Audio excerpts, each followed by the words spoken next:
Chapter 3, Disconnection. Traumatic events call into question basic human relationships. They breach the attachments of family, friendship, love, and community. They shatter the construction of the self that is formed and sustained in relation to others. They undermine the belief systems that give meaning to human experience.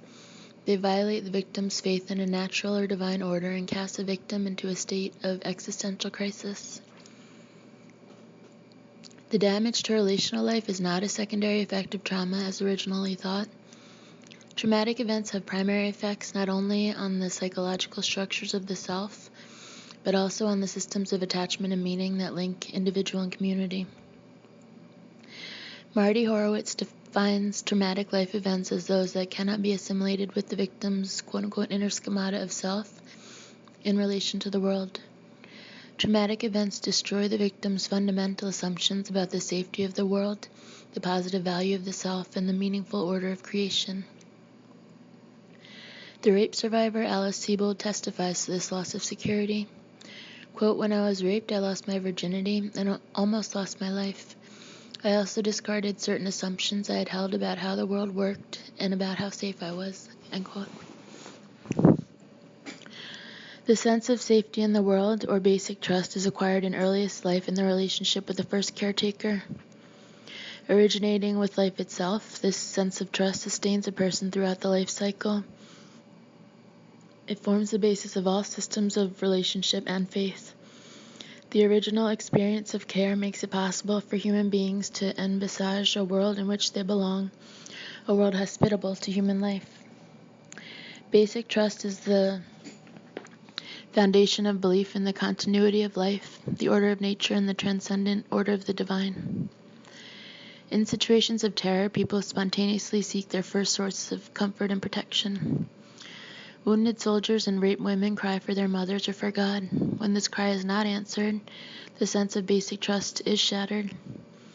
Traumatized people feel utterly abandoned, utterly alone, cast out of the human and divine systems of care and protection that sustain life.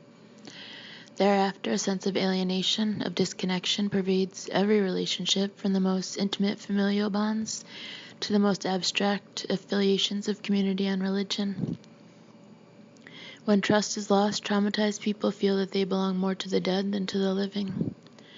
Virginia Woolf captures this inner devastation in her portrait of the shell-shocked combat veteran Septimus Smith. Quote, "This was now revealed to Septimus, the message hidden in the beauty of words.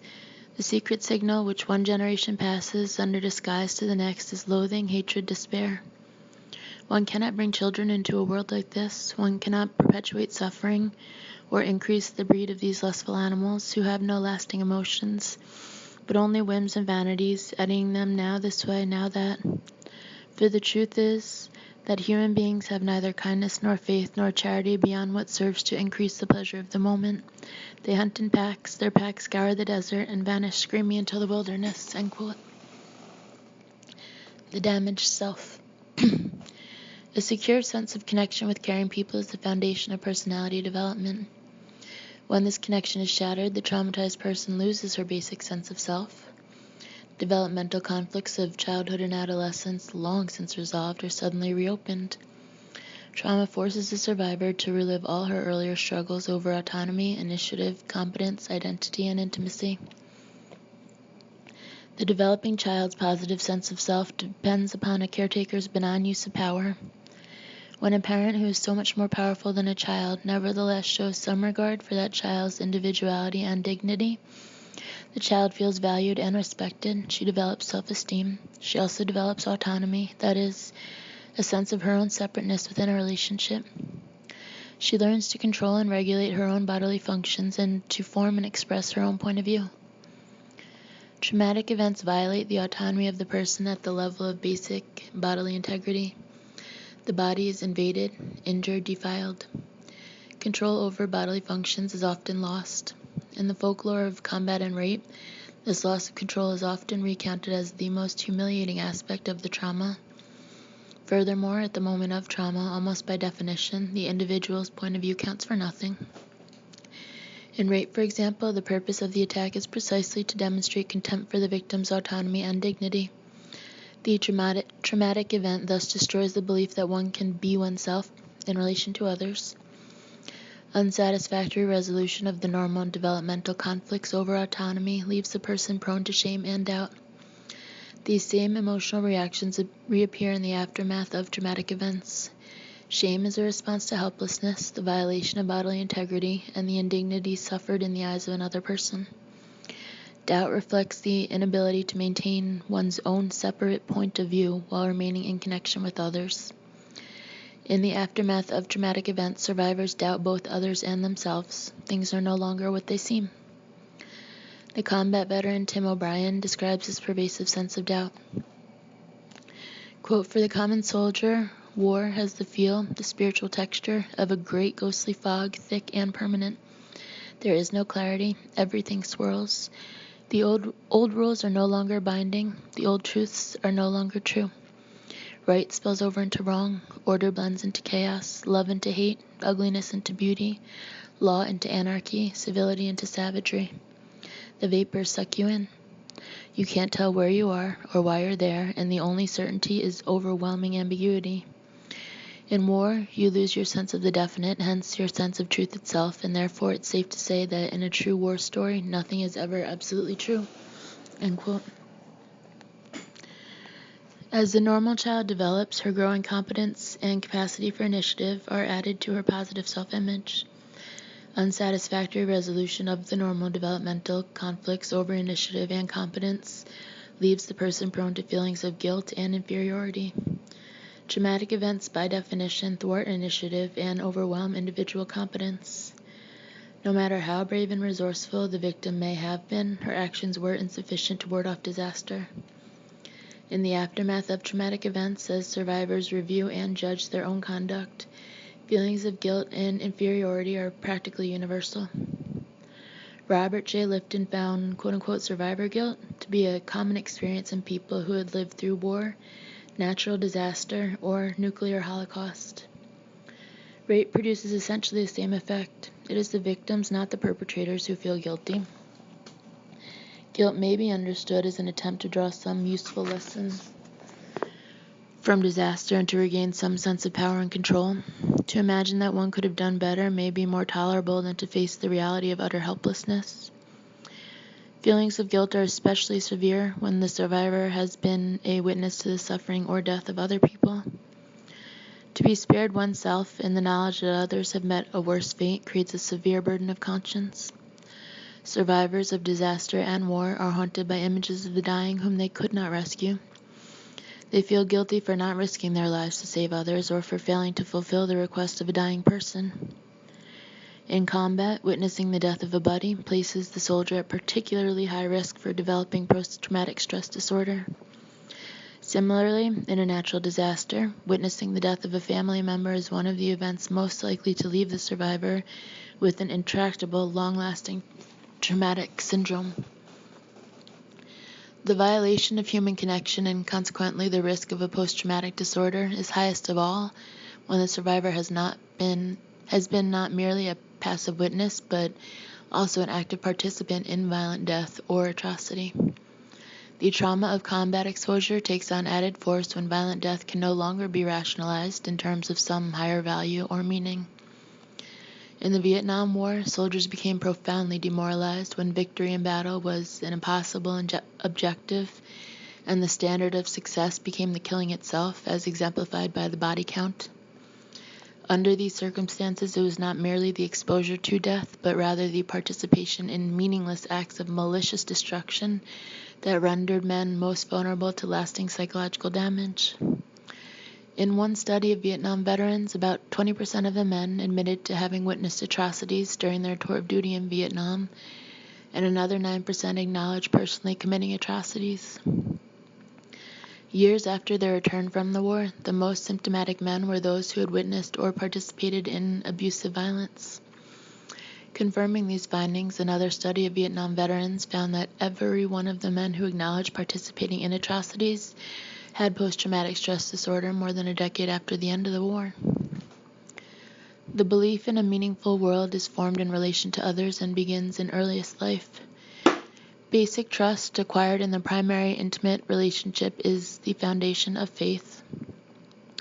Later elaborations of the sense of law, justice, and fairness are developed in childhood in relation to both caretakers and peers.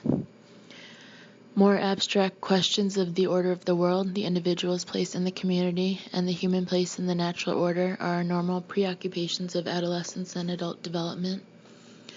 Resolution of these questions of meaning requires the engagement of the individual with the wider community. Traumatic events, once again, shatter the sense of connection between individual and community, creating a crisis of faith. Lifton found pervasive distrust of community and the sense of a quote-unquote counterfeit world to be common reactions in the aftermath of disaster and war. A combat veteran of the Vietnam War describes his loss of faith. Quote, I could not rationalize in my mind how God let good men die. I had gone to several priests. I was sitting there with this one priest and said, Father, I don't understand this. How does God allow small children to be killed? What is this thing, this war, this bullshit? I got all these friends who are dead. That priest, he looked me in the eye and said, I don't know, son. I've never been in war. I said, I didn't ask you about war. I asked you about God. End quote. The damage to the survivor's faith and sense of community is particularly severe when the traumatic events themselves involve the betrayal of important relationships. The imagery of these events often crystallizes around a moment of betrayal, and it is this breach of trust which gives the intrusive images their intense emotional power. For example, in Abram Kardiner's psychotherapy of the Navy veteran who had been rescued at sea after his ship was sunk, the veteran became most upset when revealing how he felt let down by his own side. Quote, the patient became rather excited and began to swear profusely. His anger was aroused clearly by incidents connected with his rescue. They had been in the water for a period of about 12 hours when a torpedo boat destroyer picked them up. Of course, the officers in the lifeboats were taken off first. The 8 or 9 men clinging to the raft the patient was on had to wait in the water for 6 or 7 hours longer until help came. End quote. The officers had been rescued first, even though they were already relatively safe in lifeboats, while the enlisted men hanging onto the raft were passed over, and some of them drowned as they awaited rescue. Though Kardiner accepted this procedure as part of the normal military order, the patient was horrified at the realization that he was expendable to his own people. The rescuer's disregard for this man's life was more traumatic to him than were the enemy attack, the physical pain of submersion in the cold water, the terror of death, and the loss of the other men who shared his ordeal. The indifference of the rescuers destroyed his faith in his community. In the aftermath of this event, the patient exhibited not only classic post-traumatic symptoms, but also evidence of pathological grief, disrupted relationships, and chronic depression. Quote, he had, in fact, a profound reaction to violence of any kind and could not see others being injured, hurt, or threatened. However, he claimed that he felt like suddenly striking people and that he had become very pugnacious toward his family. He remarked, I wish I were dead. I make everybody around me suffer. End quote. The contradictory nature of this man's relationships is common to traumatized people. Because of their difficulty in modulating intense anger, survivors oscillate between uncontrolled expressions of rage and intolerance of aggression in any form. Thus, on the one hand, this man felt compassionate and protective toward others and could not stand the thought of anyone being harmed, while on the other hand, he was explosively angry and irritable toward his family. His own inconsistency was one of the sources of his torment. Similar oscillations occur in the regulation of intimacy. Trauma impels people both to withdraw from close relationships and to seek them desperately.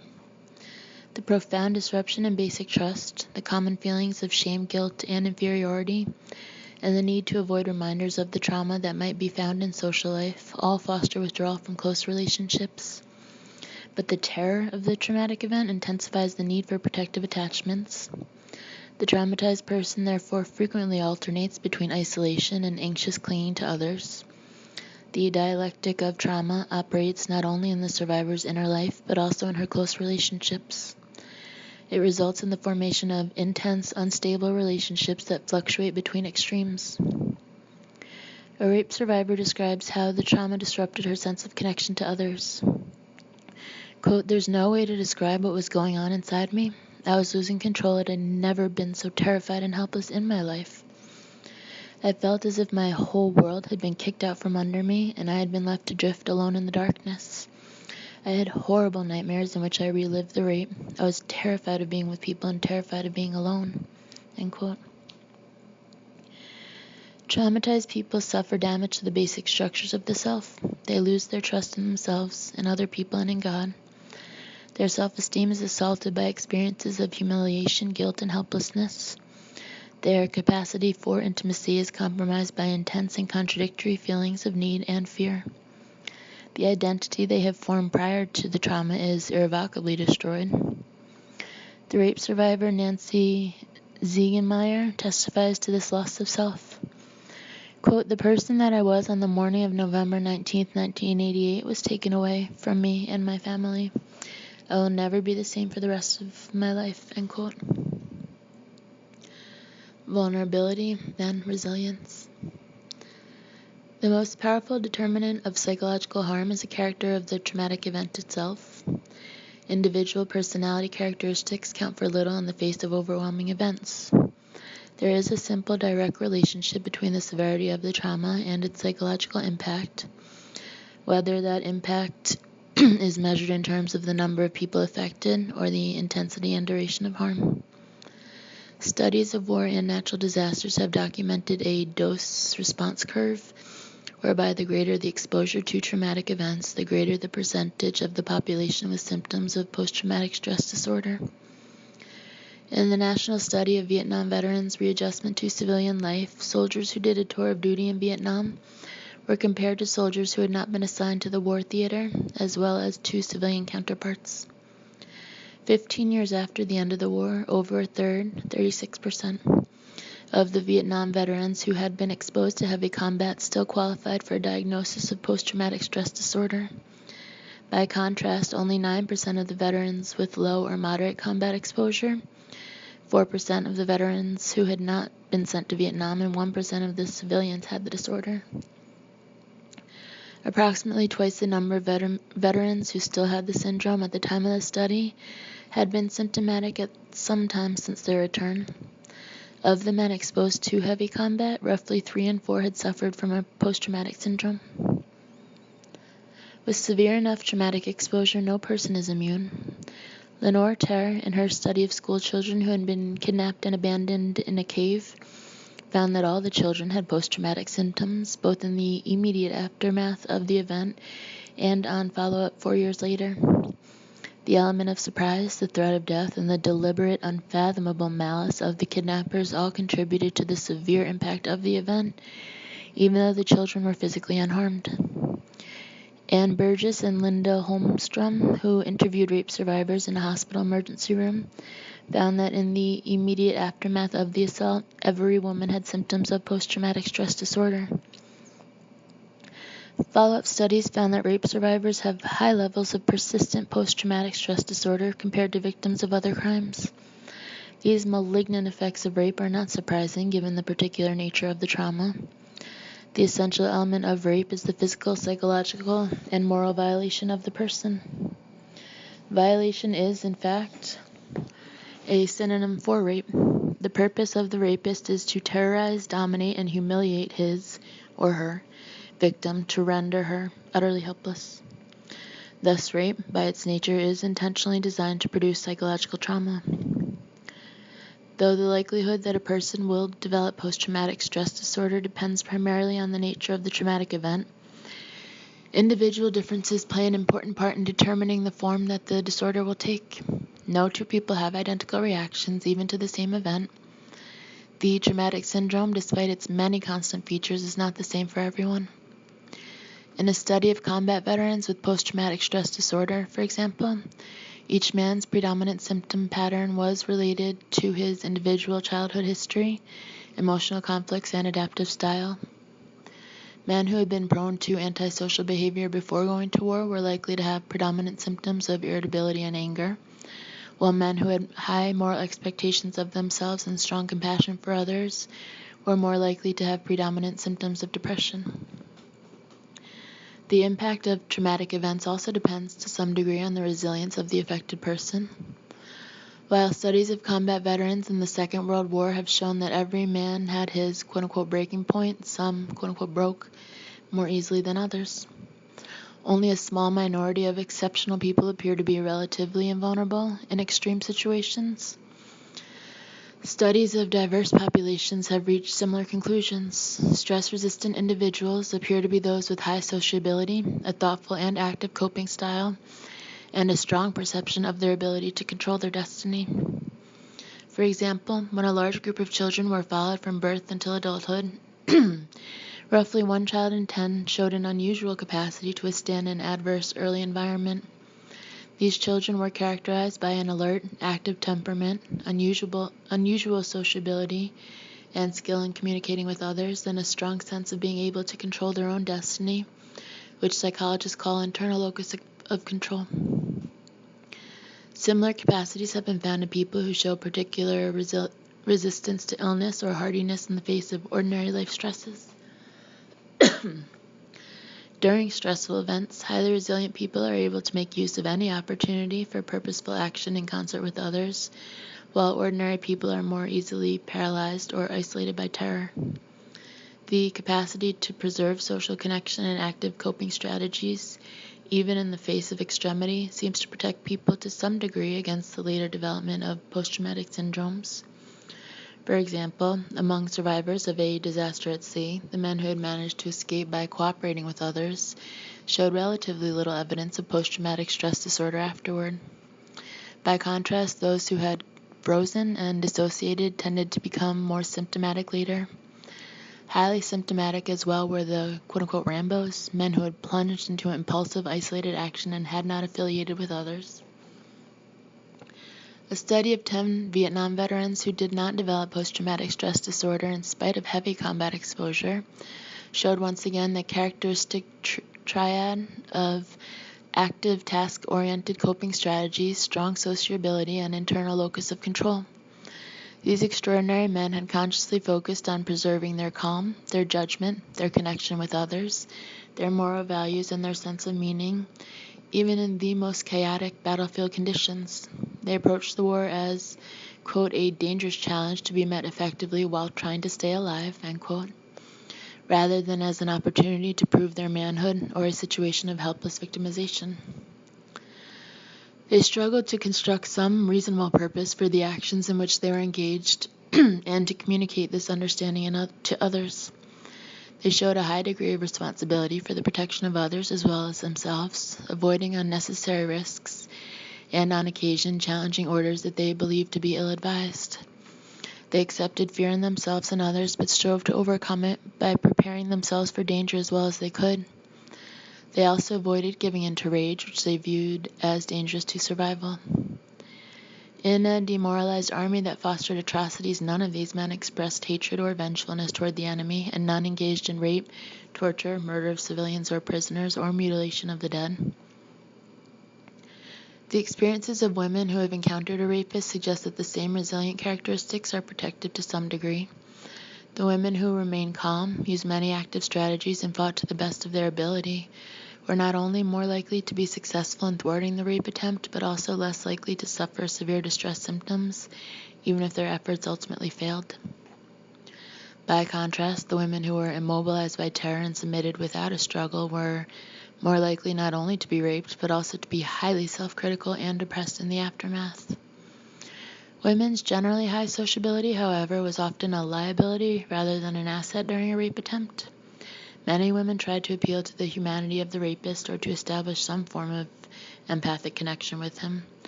These efforts were almost universally futile. Though highly resilient people have the best chance of surviving relatively unscathed, no personal attribute of the victim is sufficient in itself to offer reliable protection. The most important factor universally cited by survivors is good luck. Many are keenly aware that the traumatic event could have been far worse and then they might well have broken if fate had not spared them. Sometimes survivors attribute their survival to the image of a connection that they managed to preserve, even in extremity, though they are well aware that this connection was fragile and could easily have been destroyed. A young man who survived attempted murder describes the role of such a connection. Quote, "I was lucky in a lot of ways. At least they didn't rape me. I don't think I could have lived through that. After they stabbed me and left me for dead, I suddenly had a very powerful image of my father. I realized I couldn't die yet because it would cause him too much grief. I had to reconcile my relationship with him. Once I resolved to live, an amazing thing happened. I actually visualized the knot around my wrists, even though my hands were tied behind my back. I untied myself and crawled into the hallway. The neighbors found me just in time. A few minutes more and it would have been too late. I felt that I had been given a second chance at life." End quote. While a few resourceful individuals may be particularly resistant to the malignant psychological effects of trauma, individuals at the other end of the spectrum may be particularly vulnerable. Predictably, those who are already disempowered or disconnected from others are most at risk. For example, the younger, less well-educated soldiers sent to Vietnam were more likely than others to be exposed to extreme war experiences. They were also more likely to have few social supports on their return home and were consequently less likely to talk about their war experiences with friends or family. Not surprisingly, these men were at high risk for developing post-traumatic stress disorder. Soldiers who had any pre-existing psychological disorder before being sent to Vietnam were more likely to develop a wide range of psychiatric problems upon return, but this vulnerability was not specific for the post-traumatic syndrome. Similarly, women who had psychiatric disorders before they were raped suffered particularly severe and complicated post-traumatic reactions. Traumatic life events, like other misfortunes, are especially merciless to those who are already troubled. Children and adolescents who are relatively powerless in comparison to adults are also particularly susceptible to harm. Studies of abused children demonstrate an inverse relationship between the degree of psychopathology and the age of onset of abuse. Adolescent soldiers are more likely than their more mature comrades to develop post-traumatic stress disorder in combat, and adolescent girls are particularly vulnerable to the trauma of rape. The experience of terror and disempowerment during adolescence effectively compromises the three normal adaptive tasks of this stage of life: the formation of identity, the gradual separation from the family of origin, and the exploration of a wider social world. Combat and rape, the public and private forms of organized social violence, are primarily experiences of adolescence and early adult life. The United States Army enlists young men at 17. The average age of the Vietnam combat soldier was 19. In many other countries, boys are conscripted for military service while barely in their teens. Similarly, the period of highest risk for rape is in late adolescence. Half of all victims are aged 20 or younger at the time they are raped. 3/4 are between the ages of 13 and 26. The period of greatest psychological vulnerability is also in reality the period of greatest traumatic exposure for both young men and young women.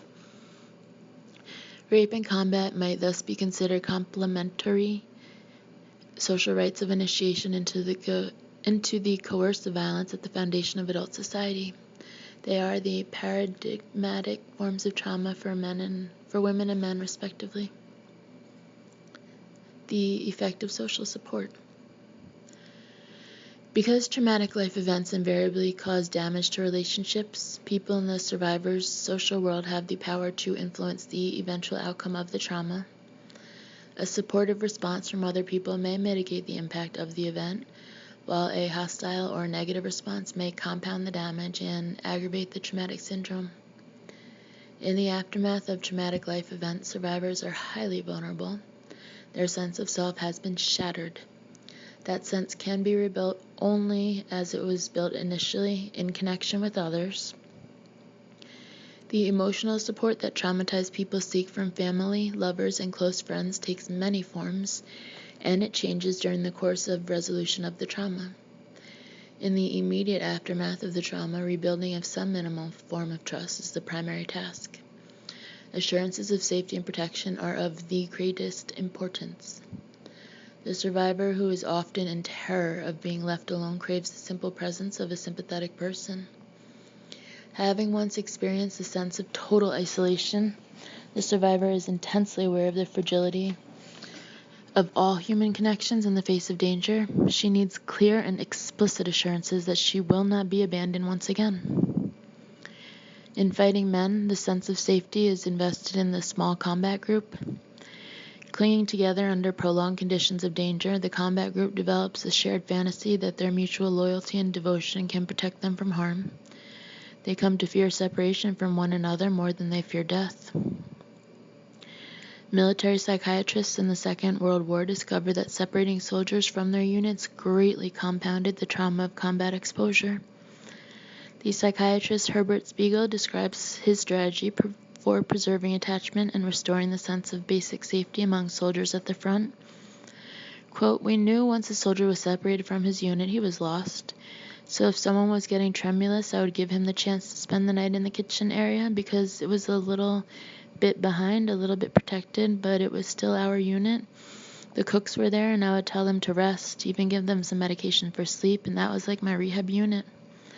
Because the traumatic neurosis doesn't occur right away. In the initial stage, it's just confusion and despair. In that immediate period afterwards, if the environment encourages and supports the person, you can avoid the worst of it." End quote.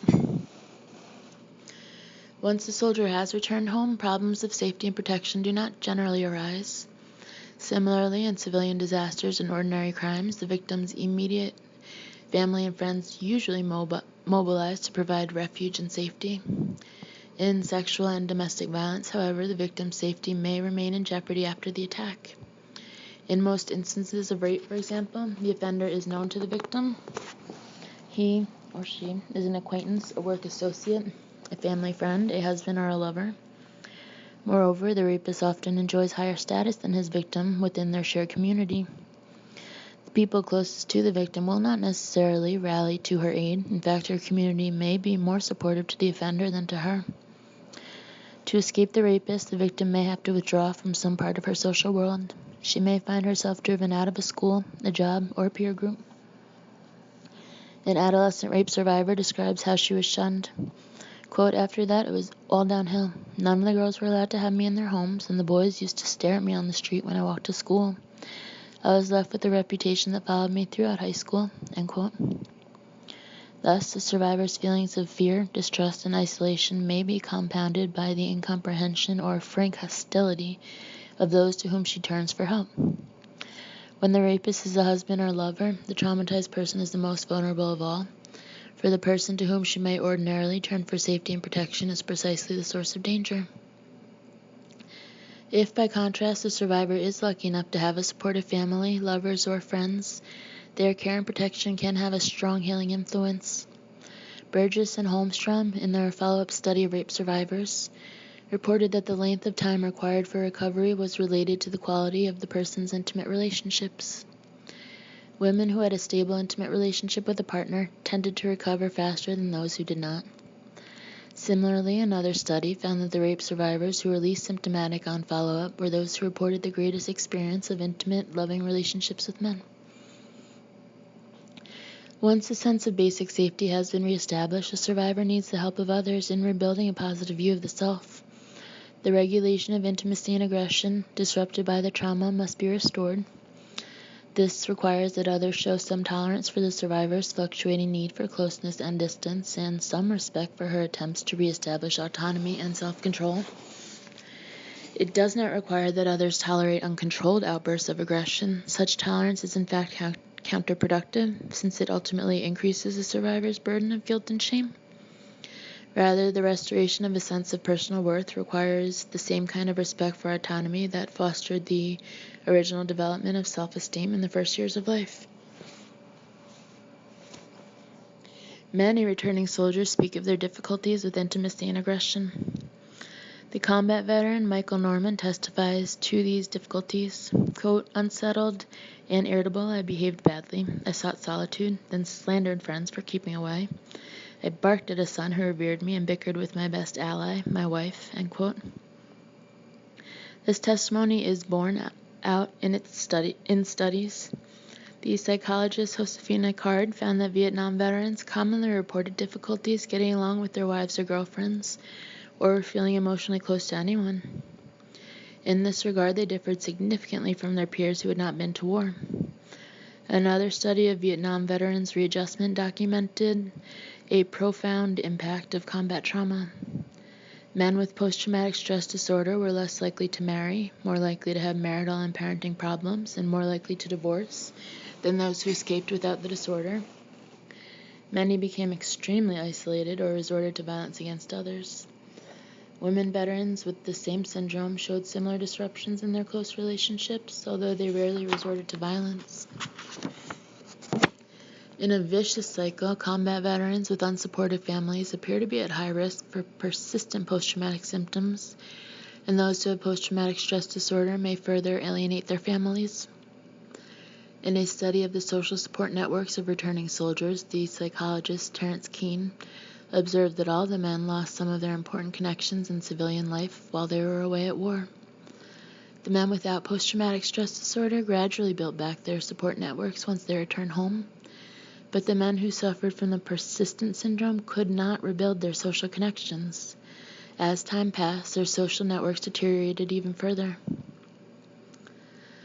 The damage of war may in fact be compounded by the broad social tolerance for emotional disengagement and uncontrolled aggression in men. The people closest to the traumatized combat veteran may fail to confront him about his behavior, according him too much latitude for angry outbursts and emotional withdrawal. Ultimately, this compounds his sense of inadequacy and shame and alienates those closest to him. The social norms of male aggression also create persistent confusion for combat veterans who are attempting to develop peaceful and nurturant family relationships. The social worker Sarah Haley quotes a veteran with post-traumatic stress disorder who had managed to marry and have a family, only to develop an acute recurrence of his symptoms when his toddler son began to play with war toys. Quote, "I thought I could handle it, but on Christmas morning, between the G.I. Joe doll and a toy machine gun, I came unglued. We'd had a bad time with the 3-year-old, and I didn't know how to sort it out. I guess I was naive. All kids go through it, but it really threw me because I'd been like that in Vietnam. I thought I'd make him like that, and I had to make him stop." End quote. This man was preoccupied with the gratuitous cruelties he had committed as a soldier and with the fact that no one in a position of authority had intervened to protect them. His irritability at home reminded him of his earlier uncontrolled aggression in Vietnam. Ashamed of both his past actions and his current behavior, he, quote, "felt like a poor excuse for a father," end quote, and wondered whether he even deserved to have a family. This man, like many other combat veterans, was struggling with the same developmental issues of aggression and self-control as his preschool child. The trauma of combat had undone whatever resolution of these issues he had attained in early life. Women traumatized in sexual and domestic life struggle with similar issues of self-regulation. In contrast to men, however, their difficulties may be aggravated by the narrow tolerance of those closest to them. Society gives women little permission either to withdraw or to express their feelings. In an effort to be protective, family, lovers, or friends may disregard a survivor's need to reestablish a sense of autonomy. Family members may decide on their own course of action in the aftermath of a traumatic event and may ignore or override the survivor's wishes, thereby once again disempowering her. They may show little tolerance for her anger or may swallow up her anger in their own quest for revenge. Thus, survivors often hesitate to disclose to family members not only because they fear they will not be understood, but also because they fear that the reaction of family members will overshadow their own. A rape survivor describes how her husband's initial reaction made her feel more anxious and out of control. Quote, "When I told my husband, he had a violent reaction. He wanted to go after these guys. At the time, I was already completely frightened, and I didn't want him exposed to these people. I made myself very clear. Fortunately, he heard me and was willing to respect my wishes." End quote. Rebuilding a sense of control is especially problematic in sexual relations. In the aftermath of rape, survivors almost universally report disruption in their previously established sexual patterns. Most wish to withdraw entirely from sex for some period of time. Even after intimate relations are resumed, the disturbances in sexual life are slow to heal. In sexual intercourse, survivors frequently re-encounter not only specific stimuli that produce flashbacks, but also a more general feeling of being pressured or coerced. A rape survivor reports how her boyfriend's response made her feel re-victimized. Quote, "During the night, I woke up to find him on top of me. At first, I thought the rapist was back and I panicked. My boyfriend said he was just trying to get me used to things again so that I wouldn't be frigid for the rest of my life. I was too drained to fight or argue, so I let him. My mind was completely blank during it. I felt nothing. The next day, I took my last exam, packed my things, and left. I broke up with my boyfriend over the summer." End quote. Because of entrenched norms of male entitlement, many women are accustomed to accommodating their partner's desires and subordinating their own, even in consensual sex. In the aftermath of rape, however, many survivors find they can no longer tolerate this arrangement. In order to reclaim her own sexuality, a rape survivor needs to establish a sense of autonomy and control. If she is ever to trust again, she needs a cooperative and sensitive partner who does not expect sex on demand. The restoration of a positive view of the self includes not only a renewed sense of autonomy within connection, but also renewed self-respect. The survivor needs the assistance of others in her struggle to overcome her shame and to survive at a fair assessment of her conduct. Here, the attitudes of those closest to her are of great importance. Realistic judgments diminish the feelings of humiliation and guilt. By contrast, either harsh criticism or ignorant blind acceptance greatly compounds the survivor's self-blame and isolation. Realistic judgments include a recognition of the dire circumstances of the traumatic event and the normal range of victim reactions. They include the recognition of moral dilemmas in the face of severely limited choice, and they include the recognition of psychological harm and the acceptance of a prolonged recovery process. Harshly critical judgments, by contrast, often superimpose a preconceived view of both the nature of the traumatic event and the range of appropriate responses. And naively accepting views attempt to dismiss questions of moral judgment with the assertion that such concerns are immaterial in circumstances of limited choice. The moral emotions of shame and guilt, however, are not obliterated even in these situations. The issue of judgment is of great importance in repairing the sense of connection between the combat veteran and those closest to him. The veteran is isolated not only by the image of the horror that he has witnessed and perpetrated, but also by his special status as an initiate in the cult of war. He imagines that no civilian, certainly no woman or child, can comprehend his confrontation with evil and death. He views the civilian with a mixture of idealization and contempt. She is at once innocent and ignorant. He views himself, by contrast, as at once superior and defiled. He has violated the taboo of murder. The mark of Cain is upon him. A Vietnam veteran describes this feeling of being contaminated. Quote, "The town could not talk and would not listen. How'd you like to hear about the war?" he might have asked. But the place could only blink and shrug. It had no memory and therefore no guilt. The taxes got paid and the votes got counted and the agencies of government did their work briskly and politely. It was a brisk, polite town. It did not know shit about shit and did not care to know.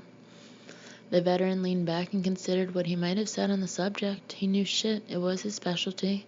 The smell in particular, but also the numerous varieties of texture and taste. Someday he'd give a lecture on the topic, put on a suit and tie, stand up in front of the Kiwanis Club and tell the fuckers about all the wonderful shit he knew. Pass out samples, maybe. End quote.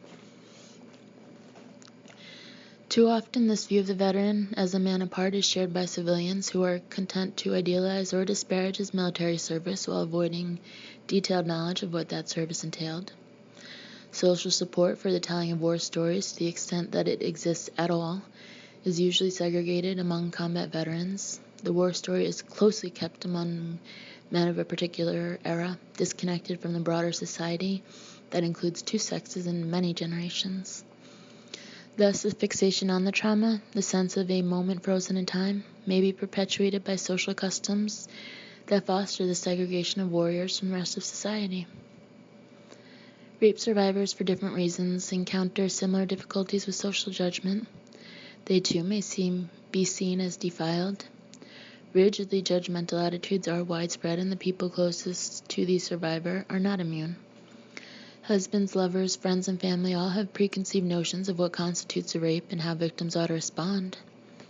The issue of doubt becomes central for many survivors because of the immense gulf between their actual experience and the commonly held beliefs regarding rape. Returning veterans may be frustrated by their families' naive and unrealistic views of combat, but at least they enjoy the recognition that they have been to war. Rape victims, by and large, do not. Many acts that women experience as terrorizing violations may not be regarded as such even by those closest to them. Survivors are thus placed in a situation where they must choose between expressing their own point of view and remaining in connection with others. Under these circumstances, many women may have difficulty even naming their experience. The first task of consciousness raising is simply calling rape by its true name. Conventional social attitudes not only fail to recognize most rapes as violations, but also construe them as consensual sexual relations for which the victim is responsible. Thus, women discover an appalling disjunction between their actual experience and the social construction of reality. Women learn that in rape, they are not only violated, but dishonored. They are treated with greater contempt than defeated soldiers, for there is no acknowledgement that they have lost in an unfair fight. Rather, they are blamed for betraying their own moral standards and devising their own defeat. A survivor describes how she was criticized and blamed. Quote, "It was just so awful that my mother didn't believe I had gotten raped. She was sure I'd asked for it. My parents so totally brainwashed me that I wasn't raped that I actually began to doubt it. Or maybe I really wanted it. People said a woman can't get raped if she doesn't want to." End quote. By contrast, supportive responses from those closest to the survivor can detoxify her sense of shame, stigma, and defilement. Another, more fortunate rape survivor describes how a friend comforted her. Quote, "I said, I'm 14 years old and I'm not a virgin anymore. He said, this doesn't have anything to do with being a virgin. Someday you'll fall in love and you'll make love, and that will be losing your virginity. Not the act of what happened." In parentheses, he didn't say rape. Close parentheses. "That doesn't have anything to do with it." End quote. Beyond the issues of shame and doubt, traumatized people struggle to arrive at a fair and reasonable assessment of their conduct, finding a balance between unrealistic guilt and denial of all moral responsibility. In coming to terms with issues of guilt, the survivor needs the help of others who are willing to recognize that a traumatic event has occurred, to suspend their preconceived judgments, and simply to bear witness to her tale. When others can listen without ascribing blame, the survivor can accept her own failure to live up to ideal standards at the moment of extremity. Ultimately, she can come to a realistic judgment of her conduct and a fair attribution of responsibility. In their study of combat veterans with post-traumatic stress disorder, Herbert Hendon and Ann Haas found that resolving guilt required a detailed understanding of each man's particular reasons for self-blame, rather than simply a blanket absolution. A young officer, for example, who survived after a jeep in which he was riding ran over a mine and exploded, killing several men, blamed himself for surviving while others died. He felt that he should have been driving the jeep. On the face of it, this self-criticism was completely unfounded. Careful exploration of the circumstances leading up to the disaster revealed, however, that this officer had been in the habit of avoiding responsibility and had not done everything he could to protect his men. When ordered by an inexperienced commander to embark upon the trip in the jeep, he had not objected, even though he knew that the order was unwise. Thus, by an act of omission, he had placed himself and his men in jeopardy. In this metaphorical sense, he blamed himself for not being, quote, in the driver's seat, unquote. Similar issues surface in the treatment of rape survivors, who often cascade themselves bitterly, either for placing themselves at risk or for resisting ineffectively. These are precisely the arguments that rapists invoke to blame the victim or justify the rape. The survivor cannot come to a fair assessment of her own conduct until she clearly understands that no action on her part in any way absolves the rapist of responsibility for his or her crime.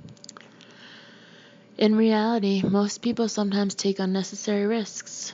Women often take risks naively in ignorance of danger or rebelliously in defiance of danger. Most women do not, in fact, recognize the degree of male hostility toward them, preferring to view the relations of the sexes as more benign than they are in fact. Similarly, women like to believe that they have greater freedom and higher status than they do in reality. A woman is especially vulnerable to rape when acting as though she were free, that is, when she is not observing conventional restrictions on dress, physical mobility, and social initiative. Women who act as though they were free are often described as loose, meaning not only unbound but also sexually provocative. Once in a situation of danger, most women have little experience in mobilizing an effective defense. Traditional socialization virtually ensures that women will be poorly prepared for danger, surprised by attack, and ill-equipped to protect themselves. Reviewing the rape scenario after the fact, many women report ignoring their own initial perceptions of danger, thereby losing the opportunity for escape. Fear of conflict or social embarrassment may prevent victims from taking action in time. Later, survivors who have disregarded their own inner voice may be furiously critical of their own stupidity or naivety. Those two words in quotes. Transforming this harsh self-blame into a realistic judgment may in fact enhance recovery. Among the few positive outcomes reported by rape survivors is the determination to become more self-reliant, to show greater respect for their own perceptions and feelings, and to be better prepared for handling conflict and danger. The survivor's shame and guilt may be exacerbated by the harsh judgment of others, but it is not fully assuaged by simple pronouncements in absolving her from responsibility, because simple pronouncements, even favorable ones, represent a refusal to engage with the survivor in the lacerating moral complexities of the extreme situation. From those who bear witness, the survivor seeks not absolution but fairness, compassion, and the willingness to share the guilty knowledge of what happens to people in extremity. Finally, the survivor needs help from others to mourn her losses. All of the classic writings ultimately recognize the necessity of mourning and reconstruction in the resolution of traumatic life events. Failure to complete the normal process of grieving perpetuates the traumatic reaction. Lifton observes that, quote, unresolved or incomplete mourning results in stasis and entrapment in the traumatic process, end quote. Chaim Shatan, observing combat veterans, speaks of their, quote-unquote, impacted grief. In ordinary bereavement, numerous social rituals contain and support the mourner through this process. By contrast, no custom or common ritual recognizes the mourning that follows traumatic life events. In the absence of such support, the potential for pathological grief and severe persistent depression is extremely high. The role of the community.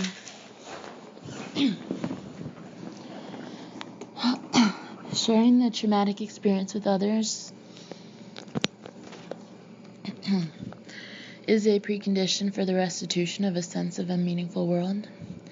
In this process, the survivor seeks assistance not only from those closest to her, but also from the wider community. The response of the community has a powerful influence on the ultimate resolution of the trauma.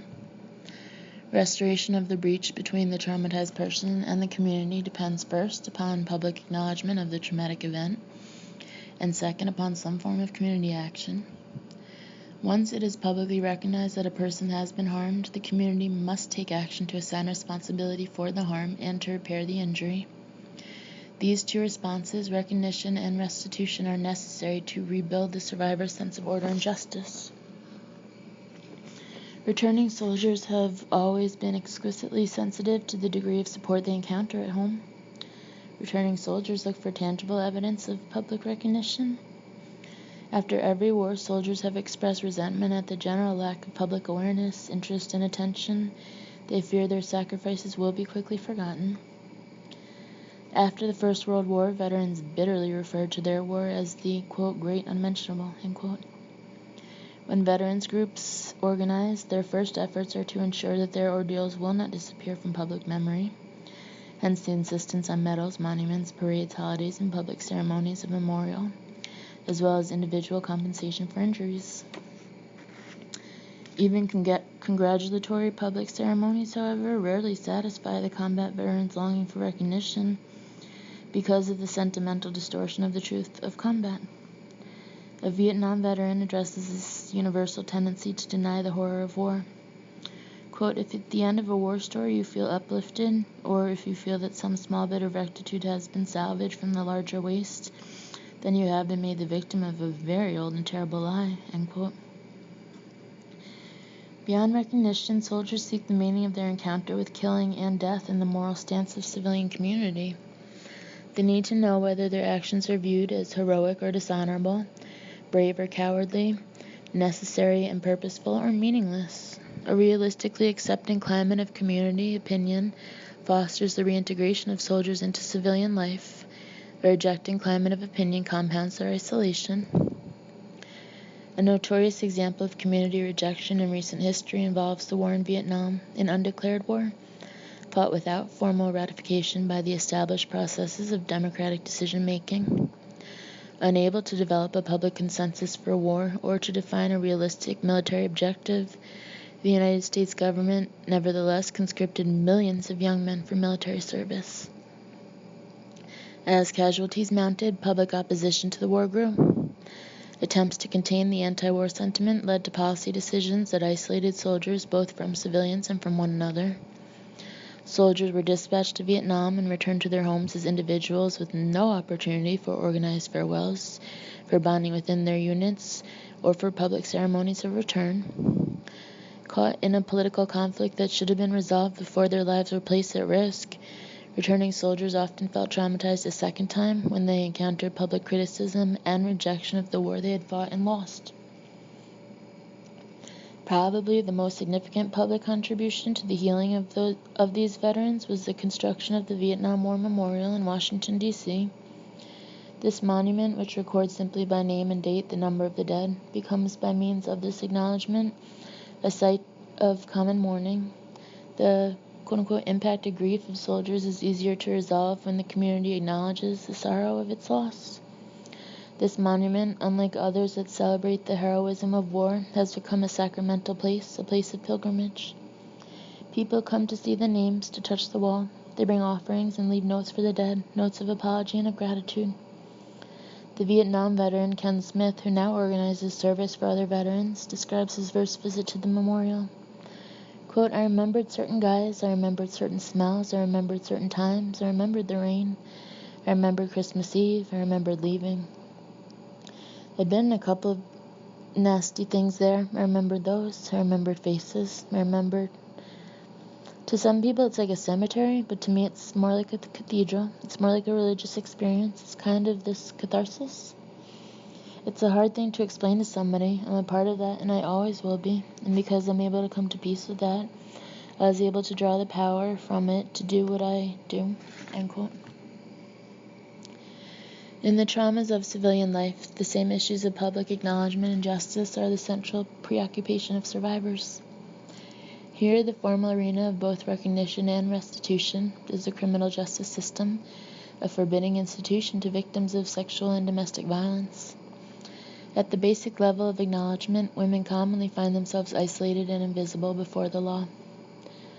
The contradictions between women's reality and the legal definitions of that same reality are often so extreme that they effectively bar women from participation in the formal structures of justice. Women quickly learn that rape is a crime only in theory. In practice, the standard for what constitutes rape is set not at the level of women's experience of violation, but just above the level of coercion acceptable to men. That level turns out to be high indeed. In the words of the legal scholar Catherine McKinnon, quote, rape, from the women's point of view, is not prohibited, it is regulated, end quote. Traditional legal standards recognize a crime of rape only if the perpetrator uses extreme force, which far exceeds that usually needed to terrorize a woman, or if he or she attacks a woman who belongs to a category of restricted social access, the most notorious example of which is an attack on a white woman by a black man. The greater the degree of social relationship, the wider the latitude of permitted coercion, so that an act of forced sex committed by a stranger may be recognized as rape, while the same act committed by an acquaintance is not. Since most rapes are in fact committed by acquaintances or intimates, most rapes are not recognized in law. In marriage, many states grant a permanent and absolute prerogative for sexual access, and any degree of force is legally permitted. Efforts to seek justice or redress often involve further traumatization, for the legal system is often frankly hostile to rape victims. Indeed, an adversarial legal system is of necessity a hostile environment. It is organized as a battlefield in which strategies of aggressive argument and psychological attack replace those of physical force. Women are generally little better prepared for this form of fighting than for physical combat. Even those who are well prepared are placed at a disadvantage by the systematic legal bias and institutional discrimination against them. The legal system is designed to protect men from the superior power of the state, but not to protect women or children from the superior power of men. It therefore provides strong guarantees for the rights of the accused, but essentially no guarantees for the rights of the victim. If one set out by design to devise a system for provoking intrusive post-traumatic symptoms, one could not do better than a court of law. Women who have sought justice in the legal system commonly compare this experience to being raped a second time. Not surprisingly, the result is that most rape victims view the formal social mechanisms of justice as close to them, and they choose not to make any official report or complaint. Studies of rape consistently document this fact. Less than 1 rape in 10 is reported to police. Only 1% of rapes are ultimately resolved by arrest and conviction of the offender. Thus, the most common trauma of women remains confined to the sphere of private life without formal recognition or restitution from the community. There is no public monument for rape survivors. In the task of healing, therefore, each survivor must find her own way to restore her sense of connection with the wider community. We do not know how many succeed in this task, but we do know that the women who recover most successfully are those who discover some meaning in their experience that transcends the limits of personal tragedy. Most commonly, women find this meaning by joining with others in social action. In their follow-up study of rape survivors, Burgess and Holmstrom discovered that the women who had made the best recoveries were those who had become active in the anti-rape movement. They became volunteer counselors at rape crisis centers, victim advocates in court, lobbyists for legislative reform. One woman traveled to another country to speak on rape and organize a rape crisis center. In refusing to hide or be silenced, in insisting that rape is a public matter, and in demanding social change, survivors create their own living monument. Susan Estrich, a rape survivor and professor of law, gives her testimony. Quote, "In writing about rape, I am writing about my own life. I don't think I know a single woman who does not live with some fear of being raped. A few of us, more than a few really, live with our own histories. Once in a while, say at 2 o'clock in the morning, when someone claiming to be a student of mine calls and threatens to rape me. I think that I talk too much, but most of the time it isn't so bad. When my students are raped, in parentheses, and they had been, close parentheses, they know they can talk to me. When my friends are raped, they know I survived." End quote.